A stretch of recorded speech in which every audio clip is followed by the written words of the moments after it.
पहला पाठ उत्पत्ति अध्याय 17 पद संख्या 1 से 9 तथा 15 से 22 तक। जब अब्राम की उम्र 99 वर्ष की थी तो प्रभु ने उसे दर्शन देकर कहा, मैं सर्वशक्तिमान ईश्वर हूँ, तुम मेरे सम्मुख निर्दोष आचरण करते चलो। प्रभु ने इब्राहिम से ये भी कहा, तुमको और तुम्हारे बाद तुम्हारे वंशजों को पीढ़ी दर पीढ़ी मेरे विधान का पालन करना चाहिए। मैंने जो विधान तुम्हारे और तुम्हारे वंशजों के लिए निर्धारित किया और जिसका तुमको पालन करना चाहिए, वह इस प्रकार है, तुम लोगों में से हर पुरुष का खतना किया जाएगा। प्रभु ने इब्राहिम से कहा, तुम अपनी पत्नी को सारा नहीं बल्कि सारा कह कर पुकारो, मैं उसे आशीर्वाद दूंगा और वह तुम्हारे लिए पुत्र प्रसव करेगी।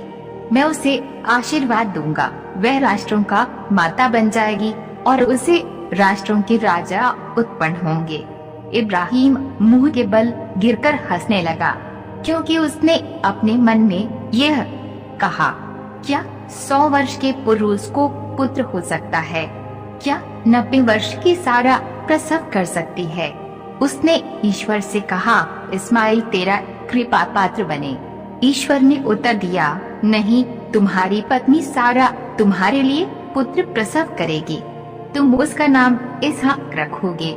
मैं उसके और उसके वंशजों के लिए अपना चिरस्थायी विधान बनाए रखूंगा। मैं उसके और उसके वंश का ईश्वर होऊंगा।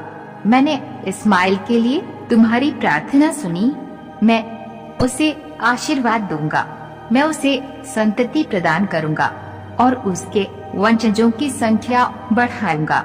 वह 12 कुलपतियों का पिता बनेगा और उससे एक महान राष्ट्र उत्पन्न होगा। किंतु मैं इसहाक के लिए अपना विधान बनाए रखूंगा। अगले वर्ष के इस समय सारा उसे प्रसव करेगी। इतना कहकर ईश्वर इब्राहिम को छोड़कर चला गया। यह प्रभु की वाणी है।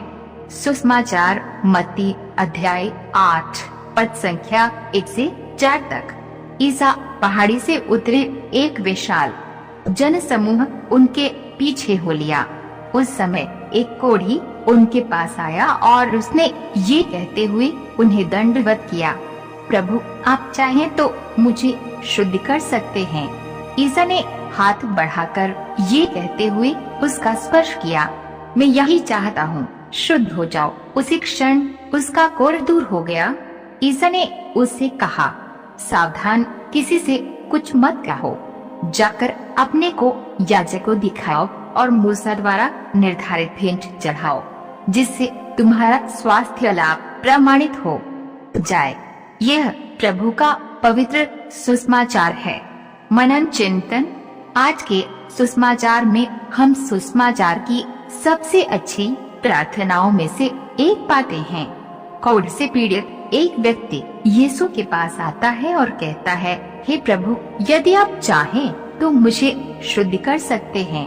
उसकी प्रार्थना में स्पष्ट रूप से एक शर्त है। वाक्यांश यदि आप चाहें यीशु की इच्छा के प्रति उनके समर्पण को प्रकट करता है। ये उस प्रार्थना के समान है जो यीशु ने गतसमनी की बाग में अपनी पीड़ा के दौरान कही थी। उन्होंने पिता से कहा, पिता, यदि तू ऐसा चाहे तो ये प्याला मुझसे हटा ले, फिर भी मेरी नहीं बल्कि तेरी ही इच्छा पूरी हो। इस प्रकार की प्रार्थना स्वर्गीय पिता की भलाई को स्वीकार करती है। ये प्रार्थना स्वीकार करती है कि मेरे अपने कल्याण के लिए ईश्वर की इच्छा मेरी इच्छा से बेहतर है। ये ईश्वरीय इच्छा के प्रति प्रार्थना करने वाले व्यक्ति के समर्पण को दर्शाता है। संत याकूबे से बहुत सुंदर ढंग से कहते हैं, आप लोग जो ये कहते हैं, हम आज यह काल अमुक नगर जाएंगे, 1 वर्ष तक वहाँ रहकर व्यापार करेंगे और धन कमाएंगे। मेरी बात सुने, आप नहीं जानते कि कल आपका क्या हाल होगा। आपका जीवन एक कोहरा मात्र है, वह एक क्षण दिखाई देकर लुप्त हो जाता है। आप लोगों को ये कहना चाहिए, यदि ईश्वर की इच्छा होगी तो हम जीवित रहेंगे और काम करेंगे। आइए हम इस भावना को आत्मसात करें और प्रभु का आशीर्वाद प्राप्त करें।